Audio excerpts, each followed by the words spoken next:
última aula, né? A partir de agora eu estou gravando. Nossa última aula, aula de revisão, mecânica dos solos avançado. Foi um semestre completamente diferente do normal, mas eu acho que foi um semestre produtivo. Tomara que vocês tenham absorvido o máximo possível. Aqueles que estiverem formando, podem anotar meu telefone aí, precisando de qualquer coisa, vocês podem me ligar para qualquer coisa do mundo. Aqueles que não estiverem formando, pode ser que a gente tenha mais aula juntos. Se a gente não tiver, foi um prazer incomensurável estar com vocês. A nossa prova daqui 2 semanas, né? Por enquanto, a data convencional. Se for na data convencional, será no dia 16, né? Ou seja, 9, semana de prova interativa e blended, né? A semana que vem, a partir do dia 4 até o dia 10. 11 e 12 é feriado, né? São feriados e a postergação do feriado, né? A emenda do feriado. No dia 15 começa os oficiais das matérias presenciais. Terça-feira é dia de nossa aula. Então, no dia 16, nós temos a nossa prova de mecânica dos solos avançado. Conforme eu disse, né? Fica livre ao professor, de acordo com as regras da faculdade, fazer a prova no ambiente que bem entender, desde que essa prova seja online. Então, para não perder o padrão, para não inventar nada, para a gente não ter nenhum tipo de problema de última hora, eu escolhi o software Socrative. Não tenho dúvidas que todos vocês sabem mexer tranquilamente com o Socrative. Não tenho dúvidas que vocês já realizaram diversos exercícios lá no Socrative. Então, não vai mudar o número da sala, não vai mudar nada. Acho que vocês estão muito tranquilos para poder fazer esse trabalho lá. De qualquer forma, eu vou estar a todo tempo monitorando a prova de vocês. Então, se tiver alguma dúvida, se tiver alguma dificuldade de conexão no dia da prova, é só me chamar. A gente vai estar reunido numa sala do Teams muito similar a essa, né? Inclusive o endereço é o mesmo.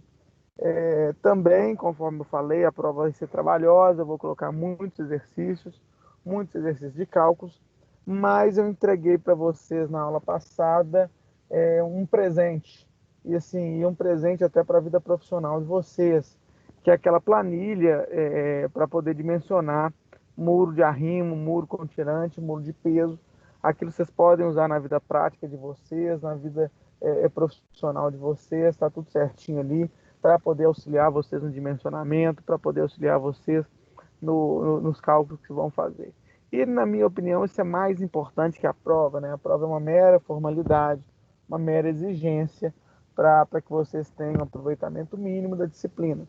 Então, na prova, como a prova, a gente tenta refletir aquilo da vida prática, né? Então, vocês podem utilizar aquele programa em Excel para fazer a prova, o que imagino eu vai facilitar bastante. Só não deixe para testar aquele programa em Excel no último momento, né? Porque tudo que a gente deixa para a última hora pode falhar, pode não carregar, pode faltar algum complemento, pode não abrir, pode corromper, e aí a gente vai ter dificuldade para realizar a prova. E lembrando que estar com os materiais à mão na hora da prova é responsabilidade de vocês, é o mínimo que vocês podem fazer para poder fazer uma não vai ter nada diferente, a prova vai ser parecido com aquilo que a gente tem feito todos os dias, a prova vai ser os exercícios, vai ser o que a gente vai falar na revisão. Então, assim, não tem pegadinha nenhuma, não tem sacanagem nenhuma, não tem nada de diferente. É aquilo que a gente conversou o tempo todo. Quem já fez outras matérias comigo já sabe. Então, a gente vai fazer a prova da mesma maneira. Acho que é uma baita oportunidade de passar, acho que é uma baita oportunidade de ficar livre, porque eu acho que fazer a prova em casa pode ter um nível de dificuldade mais tranquilo. Apesar de que eu vou colocar muitos exercícios, eu quero ver se eu consigo que vocês gastem o tempo todo para fazer a prova. Eu quero fazer uma prova bem longa, similar à que foi no primeiro bimestre, na primeira prova. Mas, de qualquer forma, é tranquilo de todo mundo passar. Alguém tem alguma dúvida do procedimento da prova que quer colocar agora ou podemos tocar para frente?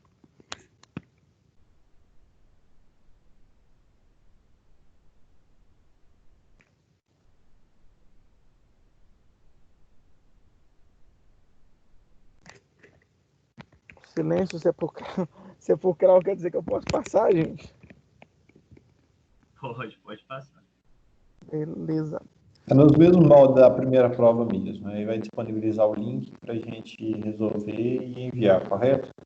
Isso, mesmo molde da prova, mesmo molde do trabalho. Eu agora que a gente adaptou com esse processo, né, pelo menos a minha matéria, eu não vou ficar inventando demais, não. Beleza? Antes de começar, eu só queria fazer um desabafo com vocês. Hoje, por exigência, né, da contratante, né, eu presto serviço para a Vale, e por exigência da Vale, hoje eu tenho aproximadamente 550 pessoas, né, no contrato que eu trabalho. E aí os 550 tiveram que passar por aquele teste rápido de Covid, né? E aí foi um dia meio estressante lá para mim. E assim, começou há 2 meses atrás com um caso lá em São Paulo, longe, né? Começou lá na China. Aí foi para a Europa, só foi aproximando. Ah, São Paulo. Ah, o primeiro caso de Belo Horizonte. Hoje, né, nós testamos lá 550 pessoas, para ser certinho, 552 pessoas, testamos todo mundo. E dentro da obra que eu estava, tinha 5 pessoas contaminadas com o Covid, né? Fizemos isolamento, fizemos tudo, todos 5 assintomáticos, né? Mas, assim, cada vez mais essa danada dessa doença está perto da gente. Então, assim, eu vim pensando, né? Só para reforçar, não brinquem não, usem o álcool, lavem as mãos, usem máscara, façam isolamento social, para a gente poder evitar de pegar essa doença chata aí, gente. Eu acho que vale a pena eu falar isso com vocês, né? Eu falo Isso é legal. então, assim, cada vez esse negócio vai estar mais perto e nunca teve tão perto de mim como está agora, né? E olha que eu fico tomando banho de álcool gel todo dia. Então, prestem atenção lá. Indo para a nossa aula propriamente dita, mecânica dos solos avançados, aula 12, é a última aula, que é a revisão. E aí o primeiro tópico que eu queria falar é recalque devido à teoria da elasticidade. É o primeiro tipo de recalque que a gente calcula, é o recalque idealizado por Terzagh, né? Se alguém lembra da primeira aula, nessa primeira aula eu falei que ninguém estudava solos, que o pessoal preocupava muito com a superestrutura, e é verdade. Sempre a humanidade, ou então no início a humanidade preocupava muito com a superestrutura e não preocupava demais com o solo. Começou a ter problema de recalque, afundamento, desmoronamento de estruturas, e aí o pessoal começou a estudar solo. Só que para você ter uma ideia, né, a história da humanidade é extremamente grande, né, perto da história dos solos. A gente começou a estudar solos mesmo só lá em 1940, aproximadamente, com o Terzagh, e aí que a gente foi dar a devida importância para o solo. Por ser um estudo, na minha opinião, relativamente novo, nós temos um conhecimento sobre solos muito menor, muito inferior ao que a gente tem de outros materiais, como o concreto, por exemplo, como o aço, por exemplo, como a madeira, por exemplo. Então a gente tem ainda um conhecimento incipiente. E eu já dei essa dica para você, se eu puder dar de novo, eu acho que a mecânica dos solos é um mercado em expansão. A minha vida toda, né, trabalhei com mecânica dos solos, como atividade principal. Lógico, né, sempre tem estrutura de concreto, sempre tem estruturas de contenção, de concreto, pedra de mão. A gente trabalha muito com concreto mesmo na área da construção pesada, mas são estruturas diferentes, são estruturas mais parrudas. Eu acho que aqueles que não têm ainda um segmento definido para trabalhar, que procure a mecânica dos solos, por 2 motivos. Porque é maravilhosa, na verdade 3, né? Porque é maravilhosa, é um conhecimento incipiente, tem muito a se crescer e o mercado paga um pouquinho mais para a mecânica dos solos. Para vocês terem uma ideia, né, o nosso sindicato, o Sindicato da Construção Pesada, fez uma pesquisa e os engenheiros de construção pesada ganham 30% a mais do que os engenheiros de construção leve, os engenheiros prediais. E por que isso? Porque não tem grandes obras de geotecnia, de mecânica dos solos dentro das grandes cidades, né? Na verdade, a gente tem que sair. Então, as grandes obras de mecânica dos solos estão em locais distantes, Tocantins, Pará, Amazonas, Maranhão. Então, assim, normalmente a gente tem que sair do nosso conforto e trabalhar em lugar remoto, mas a gente tem a contrapartida financeira por isso. Acho que é muito bacana, construí minha vida toda, né, com mecânica dos solos, ainda construo.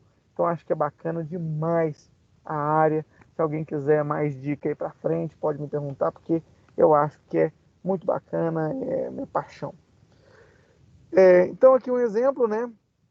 Sua empresa foi contratada para a construção das bases. Deixa eu só admitir aqui, tem uma pessoa aqui esperando, Gustavo Henrique. Beleza. Gustavo Henrique, nome do meu filho número 1 e o sobrenome do meu filho número 2. Olha lá. Sua empresa foi contratada para a construção de base para a implantação de uma ponte metálica para dutos no mineroduto Mariano Bu, em Ponte Nova, Minas Gerais. As bases serão de concreto com dimensão 30 por 30, que irá descarregar uma carga de 30 kg força por centímetro quadrado sobre uma superfície de argila. Foi realizado no solo o ensaio de compressão axial, com o resultado a seguir. Então, como é que isso é feito, gente? As pessoas vão lá, né? A gente vai para o local onde a gente vai fazer a obra, tira um bloco, a gente chama esse bloco de amostra indeformada. Esse bloco tem no mínimo 60 por 60, mas pode tirar um pouquinho maior, um pouquinho menor. Esse bloco, a gente já falei lá atrás, ele sai de uma maneira indeformada, a gente coloca esse bloco dentro de uma proteção, dentro de uma caixa protetora, protege com parafina e carrega aquilo como se fosse um bebê. Nada de pegar esse bloco e colocar na traseira da caminhonete e deixar batendo. Tem que colocar no banco da frente, colocar o cinto de segurança, dar um beijinho nele para ele ficar tranquilo e levar ele como se fosse um bebê para o laboratório. Por que ele tem que ser assim? Porque ele não pode trincar, ele não pode rachar, ele não pode perder as propriedades do solo. Lá na mecânica 1, a gente fala que o solo ele tem as características que mudam de acordo com a quantidade de água, tem as características que mudam, as propriedades que mudam, de acordo com a posição que eu estudo meu solo, né? Então, a gente precisa levar isso da maneira que é no campo. Lá no campo, a gente coloca esse material, esse bloco num torno, retira o pedaço do torno e molda o corpo de prova. E aí, quando a gente molda o corpo de prova, a gente leva uma prensa também, já expliquei lá na primeira aula, é uma prensa especial. A gente coloca carga de 100, depois 200, depois 400, no mínimo 3 cargas, para poder medir aquele circo de Mohr, igualzinho o circo de Mohr que a gente vê lá na resistência dos materiais, a gente faz para o solo, e daquilo ali a gente tira ângulo de atrito e tira, além do ângulo de atrito, a gente tira a coesão desse solo. Ângulo de atrito, fração areia, coesão do solo, fração argila. Então, a natureza é bela, a natureza é sábia. A areia é a antítese da argila. A argila é o contrário da areia. Então, se a areia tem muito atrito, se a areia é áspera, a argila, que é o contrário da areia, ela tem pouco atrito, ela é macia. Então, uma é o contrário da outra. Então, a gente faz esse ensaio, e aí nesse ensaio a gente obtém deformações. Deformações em relação à altura, que a gente chama de ΔH, e deformação em relação ao arraio, que a gente chama de ΔR. A altura diminui, né, porque eu coloco uma carga de baixo para cima.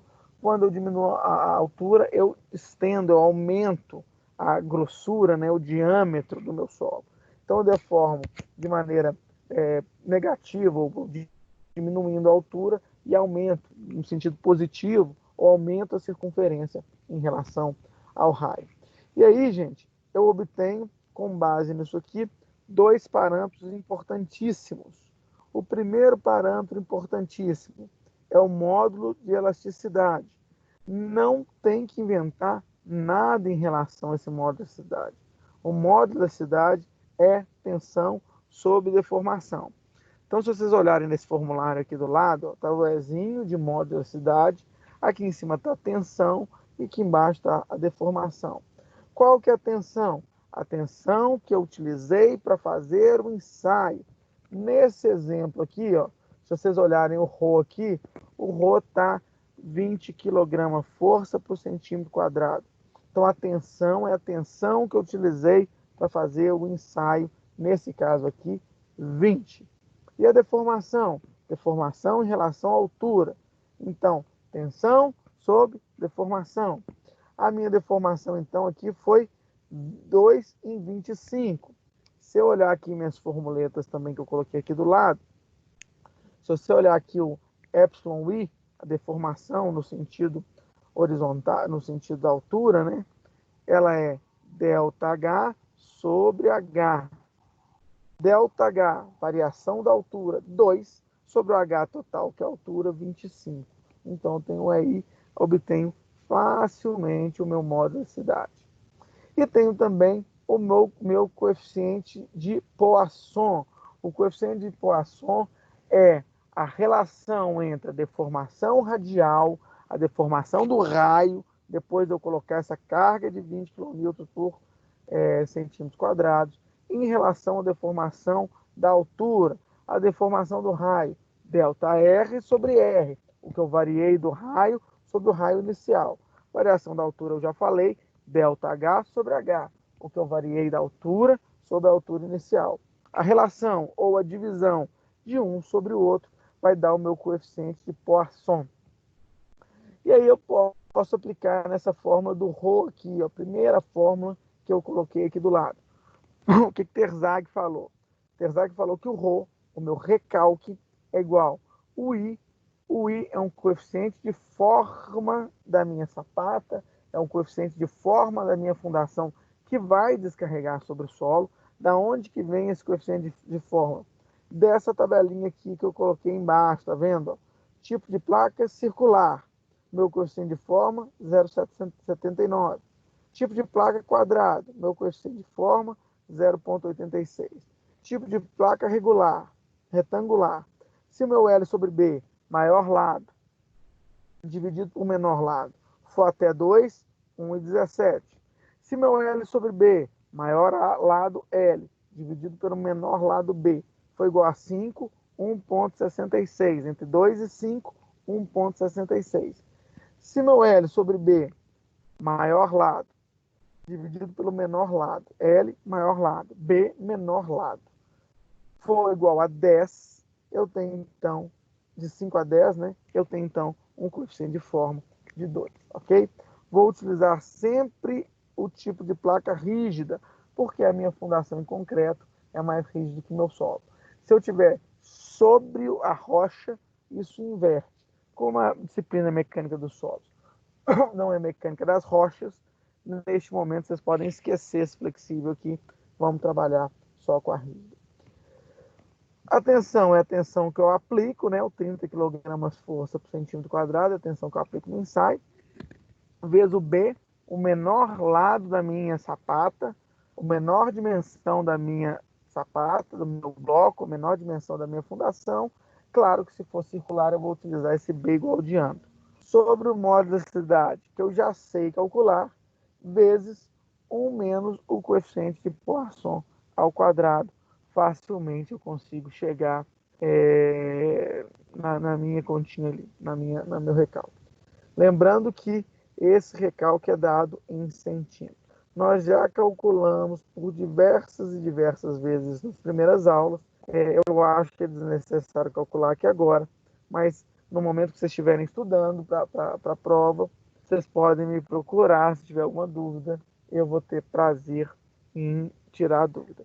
Mas antes de eu passar desse exercício aqui, eu queria saber se vocês têm alguma dúvida, querem algum esclarecimento sobre a teoria do recalque pelo método de Terzagh e pelo método da elasticidade, que é esse primeiro exercício. Querem colocar alguma coisa? Querem perguntar alguma coisa? Eu estou muito acelerado hoje. O que vocês têm para falar? Ou posso tocar em diante?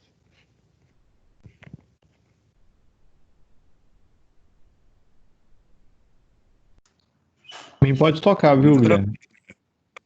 Por mim também, tranquilo. Belezinha. Vamos então para o segundo exemplo. Aqui tem alguns exemplos para vocês calcularem, né?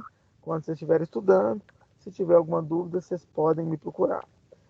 Se não me engano, na primeira aula a gente já faz esse cálculo. Então, tenho todos os exemplos lá nos slides passados.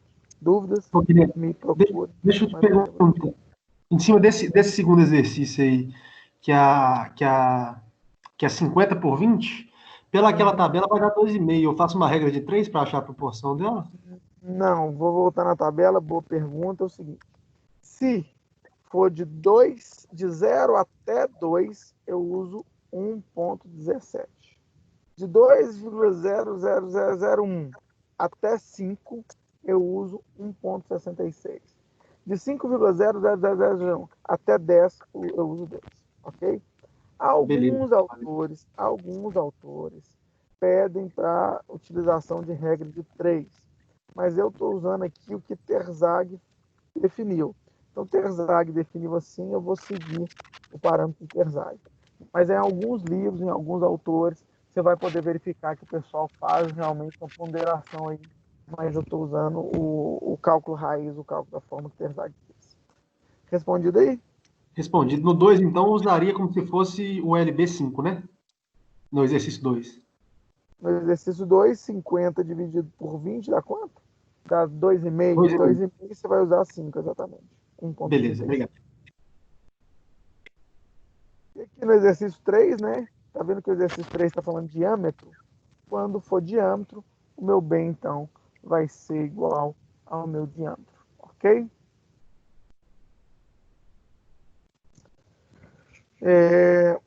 O próximo aqui, né? Um pouquinho da parte teórica de contenção. Contenção é todo elemento ou estrutura destinada a contrapor aos empuxos ou tensões geradas pelo maciço. Na verdade, é a mesma coisa, empuxo e tensão gerada pelo maciço, cuja condição de equilíbrio foi alterada por algum tipo de corte ou aterro. Então, gente, nós temos 3 tipos de empuxo do solo. O primeiro tipo de empuxo é o empuxo no repouso. O empuxo no repouso, em um primeiro momento, não pode gravar isso que eu estou falando, não, que os outros professores podem cair no pau de mim, mas está gravando do mesmo jeito, eu sou muito doido. Então, o empuxo no repouso não serve em vias práticas, neste momento, para nada. O empuxo no repouso é o meu solo a determinada profundidade, ele está submetido às cargas naturais, as cargas de peso próprio do solo e as cargas laterais do solo. Ele está confinado. Pelo fato de ele estar confinado, ele sofre pressão do peso próprio, né, pressão do material que está sobre ele e pressão lateral, pressão do material que está confinando ele, pressão lateral a ele. Por que eu digo que ele não serve para nada neste momento? Porque eu não mexi na condição de equilíbrio dele. Ele está lá do jeito que a natureza deixou ele, lá ele vai ficar, e se eu não mexer, ele vai ficar lá para sempre, submetido a essas cargas. Então, esse empuxo no repouso, em vias práticas, para nós engenheiros, enquanto dimensionamento, não serve para nada. Dá para calcular? Dá. Existe esse número? Existe. Existe esse tipo de empuxo? Existe. Mas de via prática, não serve para nada. E numa estrutura de contenção, eu nem me preocupo para ele, porque eu só vou fazer uma contenção se eu mudar a condição de equilíbrio do meu solo. Se eu não mudar a condição de equilíbrio do meu solo, eu não tenho necessidade nenhuma de fazer uma... E aí, quando eu tiro a minha estrutura, né? Quando eu tiro a estabilidade do meu solo, como é que eu tiro a estabilidade do meu solo? Eu mexo na condição de equilíbrio. Como? Escavando. Outra possibilidade, aterrando. Então, quando eu faço modificação na estrutura, modificação na capacidade do meu solo, aí sim eu vou mudar a condição de equilíbrio. E aí, quando eu mudar a condição de equilíbrio, eu vou gerar recursos, gerar impulsos passivos e impulsos ativos. Como é que faz para eu saber se o impulso é passivo ou se é ativo? O meu ator principal é o solo. Eu estudo as mecânicas do solo.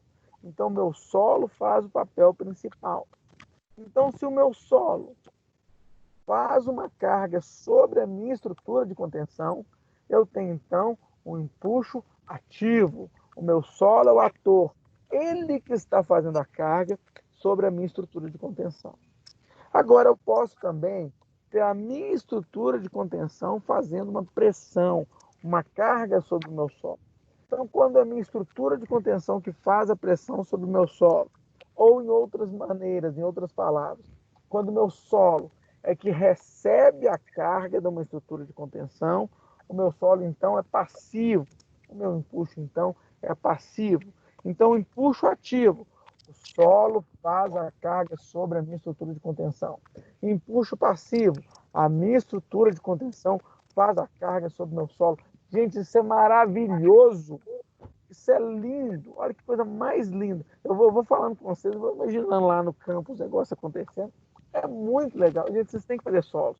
Larga esse trem dessas outras matérias que vocês têm aí, que é até concreto. Vai para solo, que é muito mais legal. Mas assim, eu tenho então, quando eu faço isso, alteração na minha condição de equilíbrio. Se eu tenho alteração na minha condição de equilíbrio, o meu solo, a minha estrutura, torna-se instável. Instável, ela pode desbarrancar, trincar, cair, quebrar, entrar em colapso a qualquer momento. Então, a qualquer momento, a minha estrutura pode entrar em colapso. Para evitar que a minha estrutura entre em colapso, para evitar que a minha estrutura fique instável, eu tenho que fazer, então, uma estrutura, uma obra, uma contenção para contrapor aquele empuxo que está fazendo o meu solo perder a condição de equilíbrio e voltar a equilibrar o meu solo, ok? Lembrando que tudo só é viável se for financeiramente viável. Não adianta eu querer fazer uma estrutura de contenção caríssima num local onde o valor da minha terra é barato. Porque senão eu vou fazer uma estrutura de contenção muito cara para uma propriedade que não vai me dar o retorno financeiro.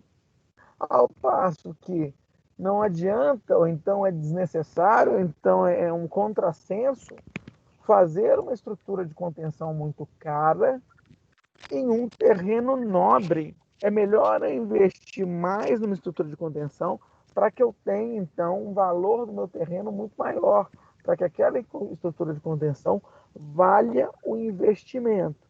Então, assim, como tudo na vida da engenharia, gente, como tudo que a gente vai fazer, nós não temos dinheiro sobrando, nós temos que ter retorno financeiro por aquilo que nós estamos fazendo. Isso faz parte do jogo. Não sei se eu já tive a oportunidade de falar com vocês, tem muita gente que tem vergonha de falar quando a gente vai se posicionar junto a um cliente, quando a gente vai colocar a nossa solução, tem vergonha de falar que quer ganhar dinheiro. Gente, não tenha dúvida, faz parte do jogo ganhar dinheiro, faz parte do negócio ter lucro. Se o meu negócio não dá lucro, não é um negócio, é um hobby.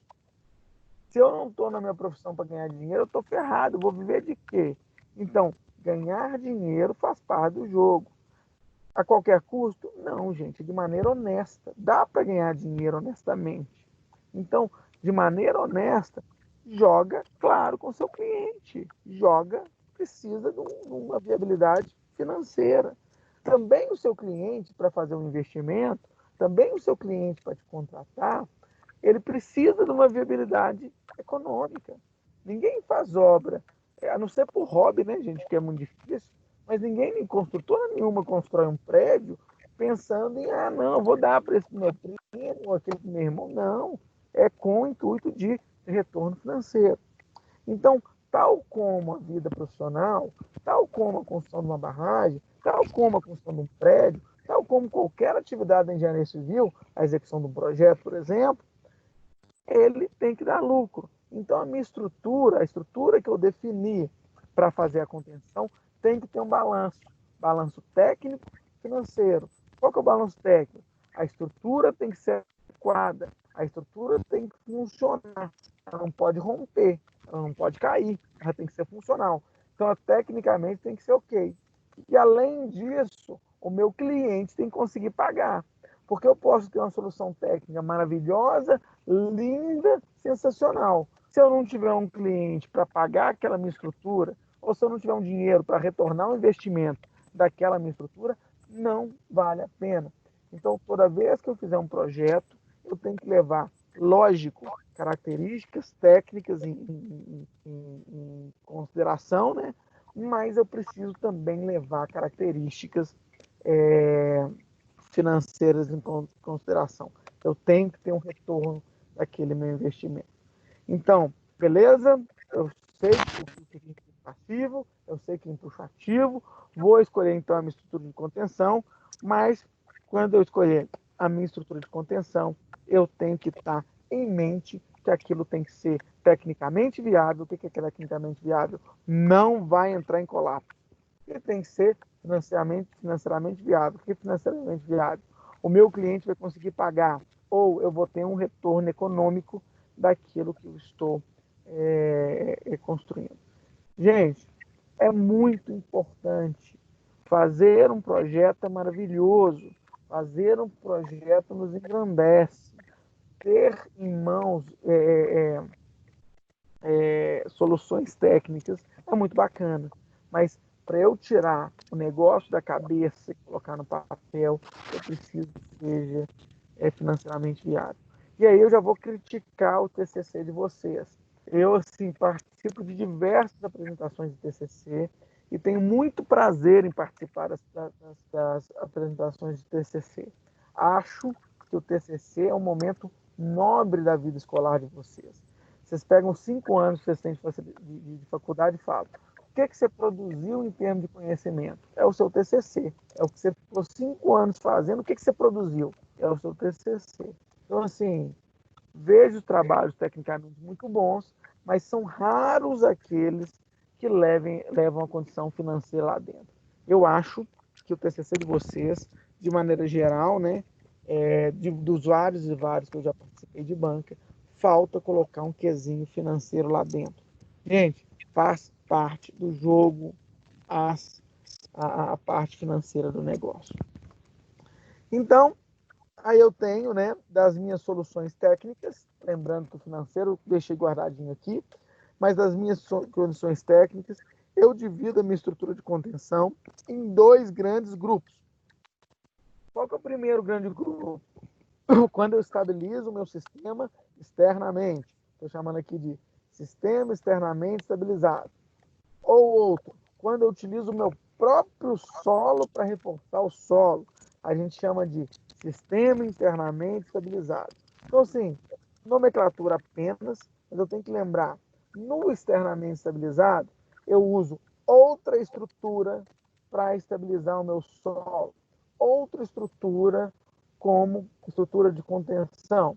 Quando eu falo que é internamente estabilizado, eu utilizo o solo como sendo estrutura de contenção. Então, são 2 grandes grupos. Dos externamente estabilizados, eu separo em 2 grandes grupos. O primeiro grande grupo, muro de gravidade.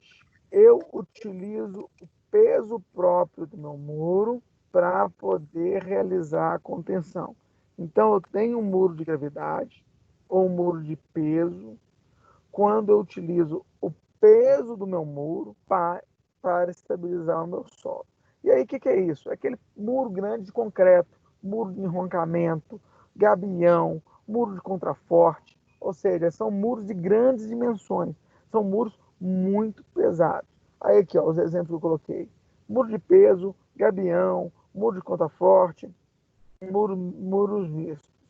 E eu tenho meu segundo grupo, ou segundo grande grupo, de quando o sistema é externamente estabilizado, de quando eu utilizo outra estrutura para estabilizar, que são estacas secantes, parede diafragma, estaca prancha, cortina de microestaca. Né? Como é que é isso aqui? Eu utilizo a propriedade do concreto armado. O meu solo vai fazer uma força sobre o meu muro tende a flexionar, aí eu vou ter o meu concreto suportando as cargas de compressão e vou ter o meu aço suportando as cargas de tração. É como se eu pegasse uma laje e colocasse ela do lado para que ela recebesse, então, as cargas do meu solo, o impulso do meu solo. Então, o primeiro muro é o peso que vai me garantir estabilidade. Primeiro tipo de muro aqui é um de gravidade. Preciso dele pesado. Quanto mais pesado, melhor. Quanto mais pesado, mais estável. Então, é um muro que tem gasto de muito espaço. No segundo, não preocupo com o peso dele. Eu vou utilizar a propriedade do concreto armado. Vou utilizar a propriedade do meu concreto, que é extremamente eficiente quando se trata de absorver ou de receber esforço de compressão. E vou tratar o meu aço, que é extremamente eficiente para que eu receba os esforços de tração. Gente, assim, dando pitaco, né? Apesar do professor de concreto armado de vocês ter sido um cara sensacional, conheço ele é fantástico, mas eu tenho que lembrar isso. Toda vez que trabalhar com concreto armado, gente, não sei se ele falou isso com vocês, lembrem de que o concreto armado, apesar de a gente considerar como se fosse um material único, de tanto que eles combinam com o outro, a gente considera como se fosse uma estrutura única. Mas lembre-se sempre, gente, a compressão está na minha fração concreto e a tração está na minha fração aço. Toda vez que vocês forem dimensionar, eu tenho muita flexão, eu tenho muita tração, eu vou colocar uma taxa de aço maior, uma espessura de concreto menor. Se for o contrário, poxa, tem muito problema de compressão e nem tanto de tração. Preocupem com o concreto. Gente, dimensionamento de concreto, quando você tem isso no sangue, quando você pensa concreto armado, como concreto mais aço, concreto para tração e aço, concreto para compressão e aço para tração, vocês vão melhorar demais o conhecimento em termos de concreto armado. E o muro in situ, ele leva isso em consideração, leva as propriedades do concreto armado para poder estabilizar o solo. Então, do outro lado aqui, o sistema internamente estabilizado, que é o sistema que eu utilizo o próprio solo como reforço do meu solo. Então, o que eu faço? Eu faço normalmente um aterro de solo, né? Aumento um pouco e utilizo ou algum geotexto, ou algum material, tipo um tirante, ou uma fita metálica, para poder melhorar a resistência à tração. Então, eu pego o meu próprio solo, compacto o meu próprio solo e utilizo uma estrutura, às vezes, uma estrutura externa, né? Uma estrutura que vai melhorar, vai conferir resistência à tração do meu solo e vou utilizar o meu próprio solo como estrutura de estabilização. O sistema externamente é muito mais largamente utilizado, né, até por questões econômicas, até por questões técnicas, mas vira e mexe a gente utiliza também o sistema interno. Em relação à estrutura de contenção, alguma coisa a colocar, gente? Alguma dúvida? Eu posso tocar.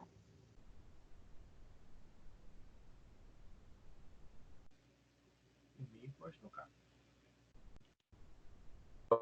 Professor, só para esclarecer aqui uma coisa que você estava falando aí, quando se fala em estrutura de contenção, então é mais ideal eu preocupar com a quantidade de aço que eu devo colocar na estrutura, preocupar mais com o aço, porque a força que faz numa estrutura de contenção é tração, aí eu tenho que preocupar mais com o aço do que com o concreto? Depende. Na verdade, se você pegar, o meu muro vai flexionar, então no meio do muro eu vou ter bastante flexão, e aí na parte de baixo, né, na parte pressionada, né, eu tenho que preocupar com aço. Mas lá embaixo eu tenho que ter uma fundação que receba a carga daquele muro. Então na fundação eu vou estar mais suscetível à compressão. Então na fundação desse muro eu tenho que preocupar com concreto. E na parte aérea eu tenho que preocupar com ar. Então, assim, se você pensar na parte aérea, eu acho que foi o que você pensou, seu raciocínio está bacana, tá ok. Mas não esquece que eu tenho uma fundação para esse muro. Dependendo da altura dele, eu vou ter uma carga considerável sobre o solo. Então, essa fundação que vai receber o meu muro de flexão, ela vai ter que ter um volume de concreto, né? Eu vou ter que preocupar com o concreto de maneira mais adequada. Foi claro na resposta? Tranquilo.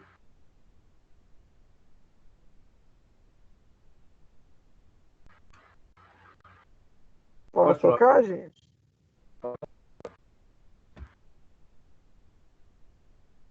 Então, continuando aqui a nossa revisão. Ô, gente, água morra abaixo e fogo morra acima, ninguém segura. E esse ditado não tem um terceiro elemento, são só dois. Água morra abaixo e fogo morra acima, ninguém segura. Eu tive um professor de hidráulica dos solos, né, quando eu fiz engenharia geotécnica, que ele falava um negócio com a gente e assim, frisou bastante, que é o seguinte, a água você não represa, você não segura a água, deixa a água fluir, deixa a água sair do seu solo, deixa a água sair da estrutura, libera, faz um caminho, gente, para a água sair. Eu preciso pensar em tirar a água do meu maciço o tempo todo, gente. Antes de pensar no meu maciço, preocupa de como você vai tirar a água desse maciço. E a água, ela interfere no meu maciço por duas grandes vertentes, né? É a água superficial, aquela que vem da chuva, aquela que vem num cano estourado, ok, gente? A água superficial. Essa água superficial tem que ser direcionada por canaletas. Canaleta de superfície, canaleta de crista, tem que ser direcionado por bueiros, ok? Bueiro de grota, bueiro de grade, tem que ser direcionada. Essa água superficial não pode ficar parada e não pode descer pelos taludes do meu aterro. Se ela ficar parada, ela vai dar uma infiltração, ela vai dar recalque, e todo mundo sabe que água no solo é problema de resistência. Foi a primeira questão da mecânica 1 de vocês lá.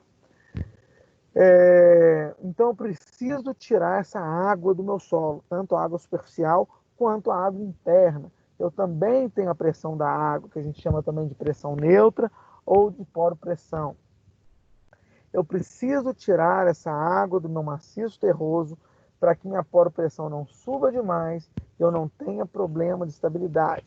O que eu faço internamente?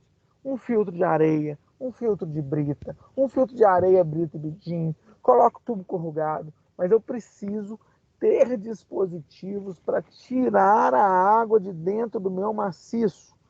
Água aumenta a pressão do solo, água aumenta a poropressão, a água pode gerar liquefação, a água pode levar o meu solo ao colapso.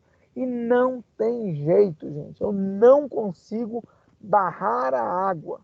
Se eu barrar a água, ela vai aumentando a pressão, aumentando a pressão, aumentando a pressão, aumentando a pressão, até que num determinado momento vai romper. Até que num determinado momento ela vai ser mais forte que a resistência do meu solo. Até que num determinado momento a minha estrutura, a minha obra, a minha contenção, o meu maciço terroso vai entrar em colapso. Gente, não tem jeito. Se eu não tirar a água do meu solo, mais cedo ou mais tarde, a estrutura vai entrar em colapso.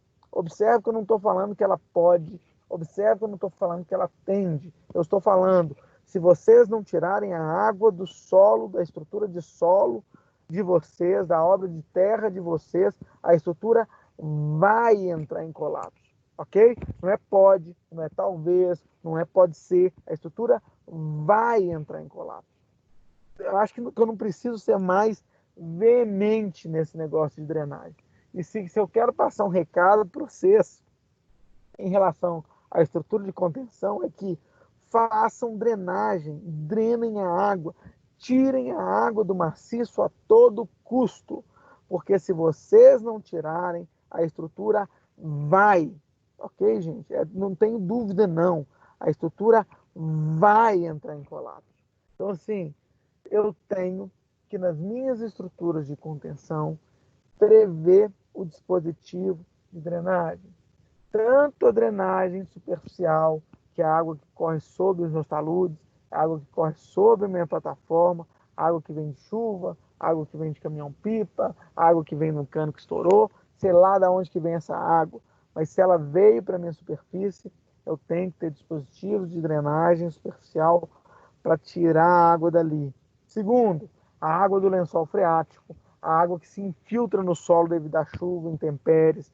Eu também tenho que tirar aquela água, facilitar a saída dela do meu maciço terroso. Com o quê? Com filtro. A areia é mais drenante que a argila, não é, gente? Faz um filtro de areia, deixa a água sair fora. A brita é mais drenante que a areia, não é? Faça um filtro de brita, deixa a água sair fora. Então, tira a água do maciço de vocês, tira a água lá de dentro, evitem a poropressão, evitem a liquefação, evitem que a água fique lá dentro, para que a estrutura de vocês não entrem em colapso, ok, gente? E vocês sabem bem que o solo perde totalmente a resistência quando em contato prolongado com a água. Então, quando vocês for pensar num dispositivo de contenção, numa obra de terra, vocês primeiro pensem como é que você vai tirar a água de lá. Depois de vocês pensarem como é que vocês vão tirar a água de lá, tanto interno quanto superficialmente, aí vocês pensam na estrutura de contenção de vocês. Não esqueçam, gente, não esqueçam. Vai ter uma questão na prova sobre isso aí, porque vocês não podem esquecer de jeito nenhum que é muito importante eu controlar a água do meu solo. Ok, gente? Alguma dúvida? Querem colocar alguma coisa? Eu posso tocar.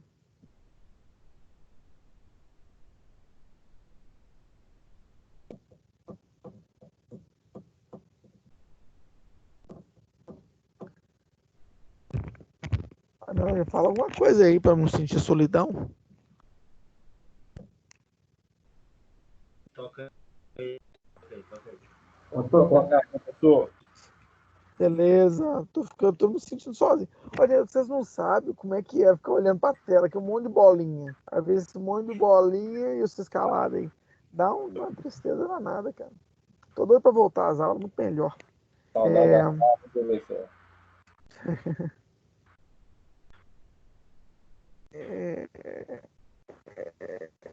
Cadê que eu ia fazer? Vocês estão vendo o PowerPoint? Eu não tirei não, né? Olha, pra mim tá parado ainda. Tá no impulso de terra aí, né? Tá. Beleza. Acabei que eu já falei, né, dos impulsos de terra, né? Lembrando que nós temos impulso de terra no repouso, aquele que eu falei que não serve para nada.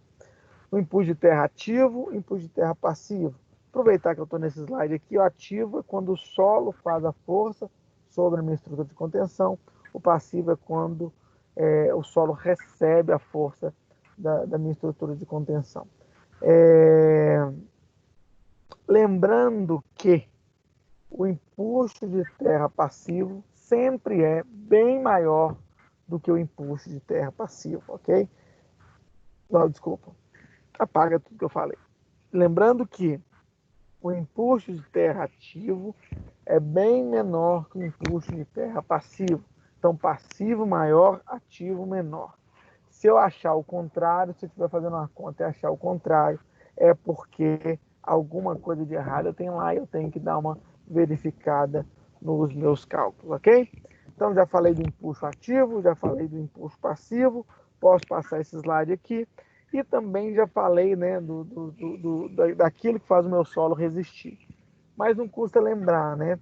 O meu solo, ele resiste, o meu solo me dá resistência, o meu solo suporta as cargas por dois motivos, né? Por duas componentes. Primeiro, o ângulo de atrito.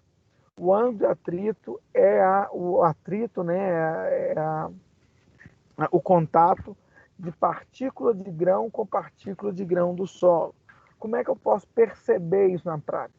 Se eu encher a mão de areia e esfregar a areia na minha pele, eu vou sentir a areia arranhando a minha pele. O fato da areia arranhar a minha pele mostra que do atrito da areia com a minha pele. Então, o ângulo de atrito é uma propriedade das areias. Quanto mais arenoso é o meu solo, maior é o seu ângulo de atrito. Quanto mais arenoso é o meu solo, mais ele resiste devido ao atrito. Então, eu tenho nos meus solos arenosos muito atrito. E aí, como às vezes eu tenho solos argilos, arenosos, arenos, argilosos, o ângulo de atrito é a parcela areia do meu solo. Onde é que eu tenho essa resistência do atrito? Na parcela areia do meu solo, ok? Ao passo que se eu pegar argila, eu tenho a coesão. A coesão é a propriedade que um grão de argila tem de colar no outro grão de argila. E a palavra certa é colar mesmo. Porque quando eu faço uma panela de barro, essa panela de barro é uma panela de argila. E como um grão cola no outro grão, eu consigo então moldar a minha panela. desculpa, gente, eu consigo então moldar a minha panela. Então, assim, o que me dá a plasticidade, o que me dá a possibilidade de moldar o meu solo é a coesão. E a resistência da parte argila do meu solo é a coesão. A resistência do meu solo argiloso é a capacidade que ele tem de colar um com o outro, de colar uma partícula com a outra. E aí torna-se plástico, e aí eu consigo moldar uma panela, um filtro ou uma estrutura de solo argiloso. Então, a coesão, característica das argilas, característica da parcela argila do meu solo. Se eu pegar um solo argiloso e passar na pele, eu não vou sentir esse solo arranhar. Eu vou sentir um solo macio. Por quê? Porque não tem atrito. Beleza, gente? Aí eu tenho a minha parcela real, né, que é devido principalmente à parte argila mesmo, essa que é a verdadeira, né? E eu tenho uma aparente, porque se eu for na praia, eu consigo fazer castelinho de areia. Aí pergunta, pô, professor, você não falou que a areia não tem coesão? Como é que eu consigo moldar o castelinho de areia? Por causa da sucção. É como se eu colocasse numa ponta do vazio da areia, fechasse e puxasse do outro lado como se fosse um canudinho. Cria um vácuo e esse vácuo faz com que as paredes do canudo colhem uma na outra, que as partículas da areia colhem uma na outra. Mas basta que o sol seque um pouquinho, que eu perco essa coesão, que a gente chama de coesão aparente. Para efeitos de cálculo, a gente nem considera essa coesão aparente, considera só a real ou a verdadeira que a gente obtém da fração argila. Então, gente, é sempre assim, sempre assim, sempre, sempre, sempre assim. A areia é o oposto da argila. A areia é drenante, a argila é vedante. A areia tem atrito, a argila não tem atrito. A argila tem coesão, a areia não tem coesão. A argila, basta um pouquinho de argila para contaminar a areia. Eu posso ter muita areia que eu não contamino a argila. Então, sempre é um antítese do outro. A areia vem para fazer uma coisa, a argila vem para pagar aquilo que a areia fez. E ao contrário. Então, tudo que eu tenho de propriedade na argila, eu tenho o oposto da areia. A argila é muito vazia, a areia é pouco vazia. Uma antítese da outra. E o silt? Silt fica ali naquele meio termo. Ah, não sou nem areia nem argila. Né? Como é que o pessoal está falando? O isentão aí é o silt. Ok? Areia, oposto da argila. Ah, professor, eu preciso classificar o meu silt. O silt está muito mais para argila do que para areia, se você pensar bem. Mas está longe de ser uma argila ainda assim, ok? Mas está muito mais assim para argila, ok? Mas é o isentão. O silt é o isentão. Dúvida, gente? Não. Não. Aqui mais um exemplo, né, gente? Mais um exemplo do que pode cair na prova. Nós fizemos também vários exercícios desse, né? Para a gente construir um diagrama, né, tensão vertical total e diagrama do peso próprio do solo. E aí a gente tem 3 tipos de carga, né? Tensão vertical total, que é a tensão devida ao peso próprio do solo. A pressão neutra, ou a tensão neutra, a tensão da água, por pressão, é tudo a mesma coisa, que é a pressão que a água que está no vazio do meu solo exerce sobre o meu maciço terroso, exerce sobre o meu solo, e a tensão efetiva, que é a subtração da minha tensão vertical total menos a minha pressão neutra. Só lembrando que imagina que eu entro numa piscina. Entro numa piscina com um botijão de gás na mão. Se eu carrego ele fora da piscina, ele aparenta ser muito mais pesado que se eu entrar com esse botijão de gás dentro da água. Por quê? Porque o impulso da água tende a querer fazer o botijão flutuar, tende a querer que o meu botijão saia de dentro da água. Então facilita eu carregar o botijão dentro da água. Mesma coisa a partícula de solo, gente. Quando eu tenho uma partícula de solo imerso dentro da água, o meu solo também quer que eu retire aquilo lá de dentro. Então, eu retirando aquilo lá de dentro, eu vou ter, então, uma subtração, né, do peso próprio do meu solo menos a partícula de água. E como é que eu faço a conta? Muito, muito, muito simples. Eu defino meus pontos notáveis. O que são pontos notáveis? Superfície, mudança de solo, nível de água e fim da minha sondagem, o fim do meu perfil de solo. Ok? E eu faço gama N, gama natural do solo, vezes a profundidade. Então também tem N exercícios, vários exercícios que a gente fez nos exercícios passados. Eu acho que vale a pena vocês fazerem algum também para estudar para a prova. Se tiver alguma dúvida, se tiver algum problema, podem entrar em contato comigo, mas a gente tem vários exemplos também. Alguma coisa sobre esse exercício, gente? Não. Não. Tranquilo.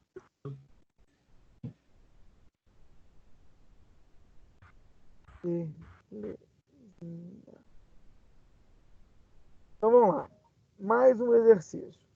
O primeiro exercício que a gente viu hoje foi o exercício de recálculo devido ao módulo de cidade. E aí nós temos dois tipos de recálculo. Um recálculo que acontece de maneira imediata e um recálculo que acontece de maneira lenta. E aí é aquilo que eu falei. O que vale para a argila vale o oposto para a areia. Então, o recálculo imediato acontece na areia. O que é imediato? Coloquei a pressão no meu solo, coloquei a pressão na minha areia, a minha água vai ser expulsa, o meu solo vai diminuir de volume, eu vou ter o meu recálculo de maneira imediata para a areia. E para a argila? É o contrário. A argila eu coloco a carga no meu solo e meu solo vai demorar às vezes 200, 500, 800 anos para recalcar tudo que ele pode recalcar. Então, quando eu tenho um solo arenoso, eu tenho que preocupar com recalque imediato. Coloquei, recalcou. Quando eu tenho um solo argiloso, eu tenho que preocupar com o meu recalque no decorrer do tempo. E às vezes vai demorar 800 anos para isso acontecer, 500 anos para isso acontecer. E aí eu tenho que preocupar mesmo com o meu recalque. Eu tenho que preocupar mesmo com o meu recalque dentro da vida útil da minha estrutura. Porque para que eu vou calcular uma estrutura com uma vida útil de 800 anos, sendo que eu vou precisar dela 50, 70, 90, 100, 200, né? Se você andar pela cidade aí, você vai contar nos dedos construções que têm mais de 200 anos, né? Então, assim, eu não preciso preocupar com recalques acima de 200, 300 anos, eu estou sendo exagerado, né? E aí eu tenho que preocupar com a minha parcela argila. Então, nosso exercício clássico é esse aqui, ó. Determine o tempo necessário para que ocorra um recalque por adensamento de 25 centímetros na camada de argila. Por que é na camada de argila? Porque é ela que vai sofrer recalque no decorrer do tempo. A camada areia vai demorar demais para sofrer recalque. Aliás, desculpa, camada areia vai sofrer recalque imediatamente. Então, se vai sofrer recalque imediatamente, eu não preciso preocupar com ela. Então, o recalque ao longo do tempo é na camada argila, causada pela aplicação de um acréscimo de carga sobre aterro que está esquematizada no perfil abaixo. E aí, gente, como vocês não conseguem fazer no tempo real o ensaio do solo, eu tenho que te dar os parâmetros desse solo que vem lá da minha amostra indeformada, que vem lá daqueles parâmetros que a gente definiu lá atrás. O que é o CC, o CV, o índice de vazios, ok? E aí eu tenho um acréscimo de tensão e tenho a tensão devido ao peso próprio. O acréscimo de tensão é o acréscimo da areia, né? Eu estou fazendo um aterro lá com gama, tá vendo? De 1,6. Então, a acréscimo de tensão é o acréscimo por causa do meu aterro. E a tensão devido ao peso próprio é a tensão da areia até a metade da camada da argila. Por que é metade da camada da argila? Porque é onde que vai acontecer o meu recalque. Vou lá, então, e aplico aquela formuleta ali. ΔH, que é o meu recalque total, é igual a H sobre 1 mais é zero, né, que é o índice de vazios, que multiplica CC vezes o logaritmo da minha tensão, devido ao peso próprio, minha tensão inicial, mais o acréscimo de tensão, devido à minha tensão inicial, tensão devido ao peso próprio. Aí eu vou, como é o ΔH, eu consigo pegar ali o meu fator tempo, né, que é o tesão. Então, tesão é igual a CV vezes o Tzinho sobre HD ao quadrado. E ali eu tenho as fórmulas do tesão. Para o U maior que 60%, o U é o meu adensamento. Eu tenho T igual a menos 0,9332 vezes log de 1 menos U, menos 0,0851. E quando for meu adensamento for maior que 60%, π sobre 4, entre parênteses, U dividido por 100 ao quadrado. Observe que no primeira fórmula ali, quando U é maior que 60%, o meu U da fórmula minúsculo. Quando o meu U da fórmula estiver minúsculo, eu entro com decimal, ok? No segundo ali, quando o U for maior que 60%, o meu U está maiúsculo. Quando o meu U estiver maiúsculo, eu entro então com ele como se fosse porcentagem mesmo. Então não vai ser decimal, não. Qual que é o exemplo? Pô, se lá embaixo é 80%, no primeiro eu entro com 0,8. Ah, se for 40%, eu entro com 40, chega lá em cima. Com base no meu T, eu tenho o meu Tzinho me dá o tempo necessário para o recalque. Lembrando que o meu tempo por essa fórmula aí, ele vai ser dado em segundo, então eu tenho que transformar ele por hora. Como é que eu transformo por hora? Pego o meu valor de segundos, que eu acho pela fórmula, divido por 600, que é o número de minutos em uma hora, vezes 60 minutos, vezes 24 horas. Chega então no número de meses, ok? Se eu multiplicar por 365, eu chego também no número de anos. Também temos alguns exercícios de exemplo que a gente fez nas aulas passadas. Esse vai dar um pouquinho mais de trabalho. Então, quando vocês estiverem estudando, se vocês tiverem dúvida nesse exercício, vocês me procurem para a gente poder esclarecer as dúvidas, se houverem, ok, gente? Alguma dúvida, uma colocação em relação a esse exercício aqui?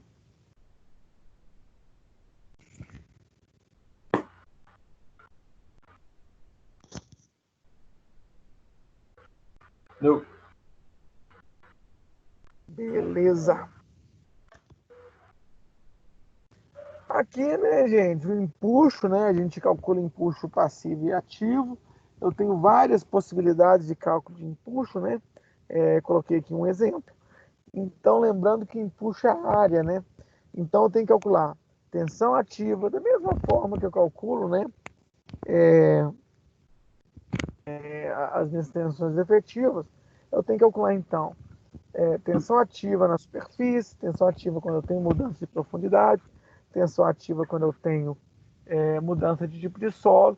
Faço os cálculos, então, utilizando quais formuletas? Essa aqui de baixo, né? K igual a 1 mais sendão de atrito, sobre 1 mais sendão de atrito, Kp 1 mais sendão de atrito, menos 1 mais sendão de atrito. E minha tensão no ponto é o meu coeficiente de empuxo ativo, que multiplica o Q mais a tensão vertical, menos 2 vezes a coesão, que multiplica a raiz quadrada de Ka. Então, essas são as formuletas. Quando eu tenho tensão passiva, eu mudo a formuleta para Kp e a segunda parcela entra somando a coesão, né? Mais 2C raiz de Kp. Também tem alguns exemplos desse aí calculados. Também eu posso ter esse exemplo quando eu tiver o solo, né? Ele não for plano. Aí aqui eu estou explicando, né? Vou entrar nesse detalhamento agora não. Quando vocês estiverem estudando, vocês podem me procurar. Alguma colocação em relação aos impulsos, gente? Eu posso também tocar o barco. Vou tocar.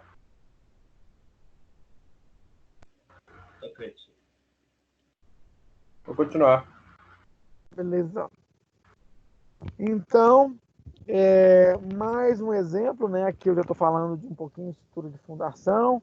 Esse exercício a gente fez algumas vezes, né? Na sala. Construção de uma planta industrial, e eu tenho que calcular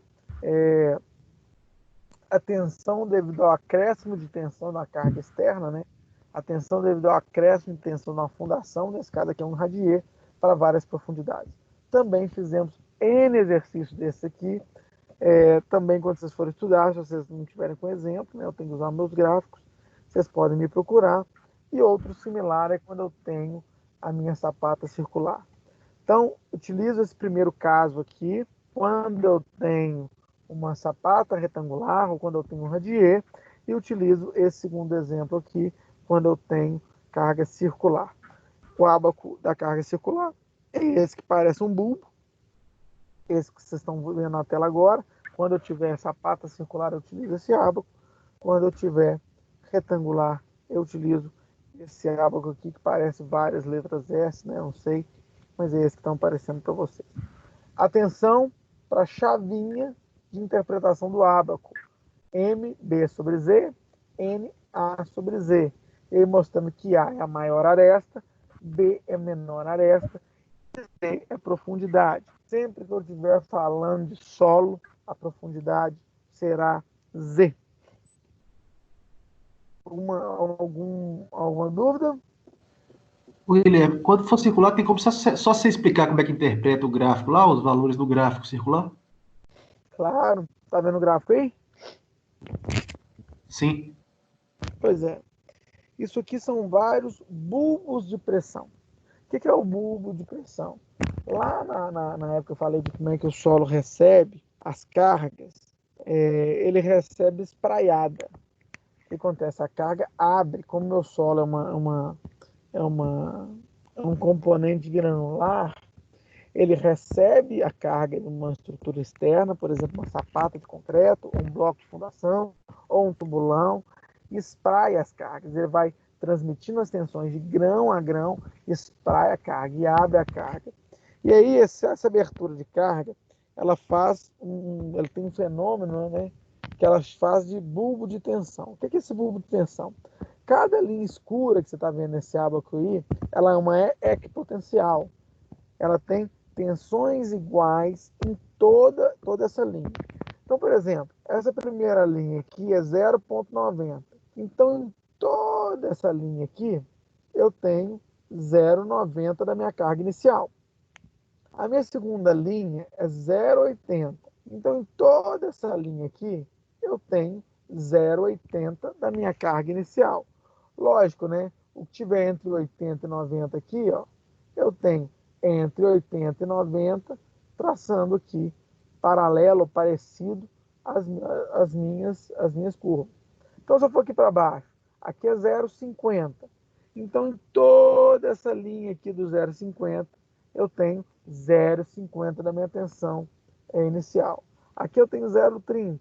Então, em toda essa linha aqui, eu tenho 0,30 da minha tensão inicial.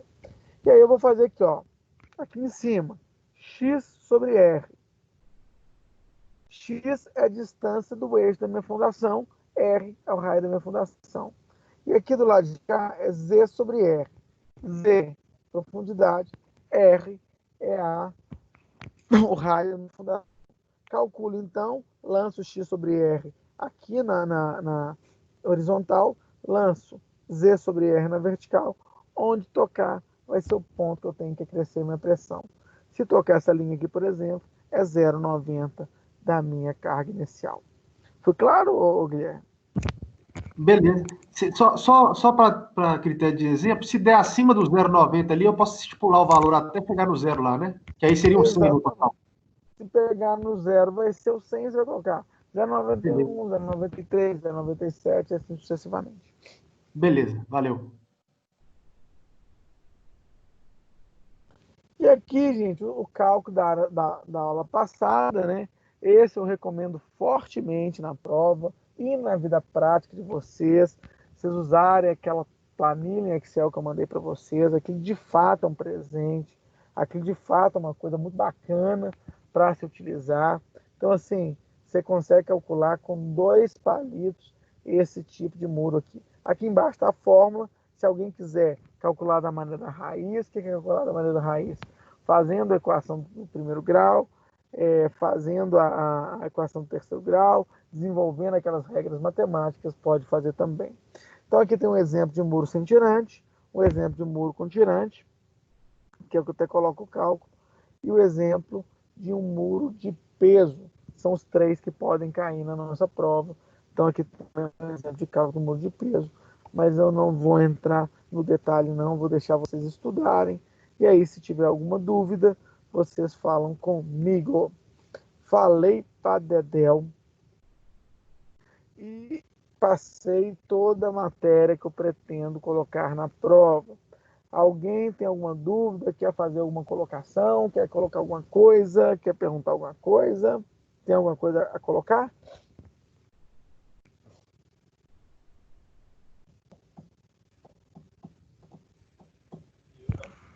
Ô, professor, não é bem sobre a matéria, não, mas é sobre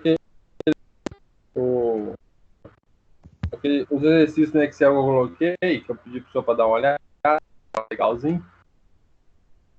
Ah, me cobra lá, bicho. Ficou bacana assim, mas eu tinha uma observação para fazer. Mas ficou legal. Eu tinha uma observação. Depois você me cobra lá para eu poder te responder. Tá bom.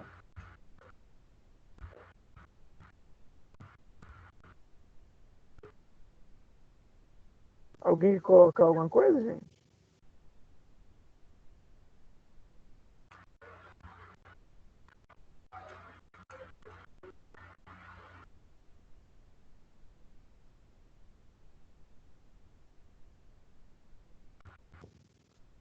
Tá, gente, então, o silêncio de vocês, imagino que vocês estão consentindo.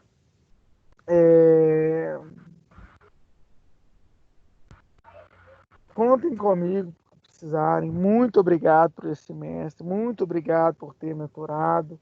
Vou encerrar a aula agora. Estudem bastante, não deixem a peteca cair, a oportunidade de vocês passarem com certa tranquilidade. Então, assim, estudem para a prova, que vai ser no dia 16. Aqueles que, porventura, acontecer algum desastre, for para avaliação especial, mandem uma mensagem para ele e falem assim: professor, fui para especial, me direciona o que eu tenho que estudar para especial. A gente marca, eu mando um e-mail, eu converso com vocês, e aí a gente direciona também para especial.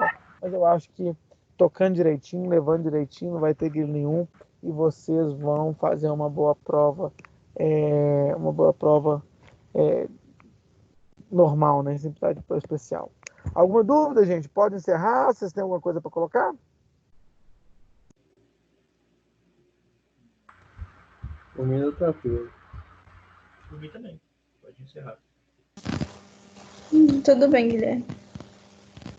Beleza, gente. Então, muito obrigado. Contem comigo. Até semestre que vem, os que não forem formar. Os que forem formar, sucesso na carreira. E podem contar comigo também depois que formar. Não tem grilo, não. Até a próxima. Estou encerrando a aula agora.